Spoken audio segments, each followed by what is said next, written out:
Okay, so we're here to talk about stouts and porters. Dominic. Okay. What's the difference between a stout and a porter?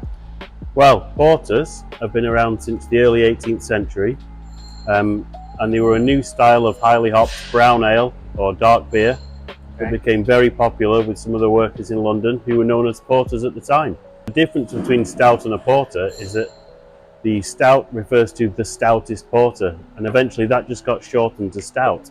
So a stronger porter. Yeah. I always thought the stouts were unmalted roasted barley, and then porters would be chocolate malt and black malt to get the same dark colour. That's a pretty good suggestion. So try the nitro stout that we've got here. Brock, can you just talk me a little bit through the nitro process? Sure. So normally our beers are carbonated with CO2, but obviously for the nitro beer we're going to use nitrogen. The problem with nitrogen is that it doesn't dissolve into liquids as easily as CO2, so you have to do it under much higher pressure, which also means that you need a slightly different setup on your bar, and it's actually the nitrogen that gives that lovely cascade effect when you pour it. Excellent. So it's usually not quite as fizzy because there's nitrogen. So it's smoother, a little bit more easy to drink. Correct. What stouts and porters do we have?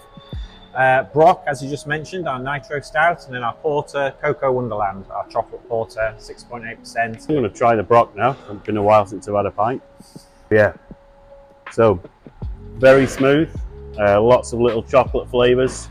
Not very bitter, quite easy to drink. I could drink quite a few of them. Yeah, that's the idea. 4.1% ABV, easy drinking, drink plenty. I've got the Cocoa Wonderland. We'll have a little taste. Smells incredibly chocolatey already. So with the Cocoa Wonderland, we use cacao nibs and cocoa husks to get a real chocolatey flavour with it. Sweet. Some lactose in there, which is non-fermentable sugar, just to really provide that sweetness. So it's a real dessert beer. Yeah. So the malt that we use for porters, which is chocolate malt, there's not a lot of sugar in here. So for dark beers, we're still using about 80 to 90% pale malt to get that extract to make the beers. And then we use a different combination of malts to get that nice colour and flavour. So what foods go really well with stouts and porters, Dom? The Cocoa Wonderland is the perfect dessert beer, so tiramisu, chocolate gâteau, something like that, is the ideal pairing. With the Brock, very smooth, easy drinking. I'd say fresh oysters, if you can get your hands on them, they'd be ideal.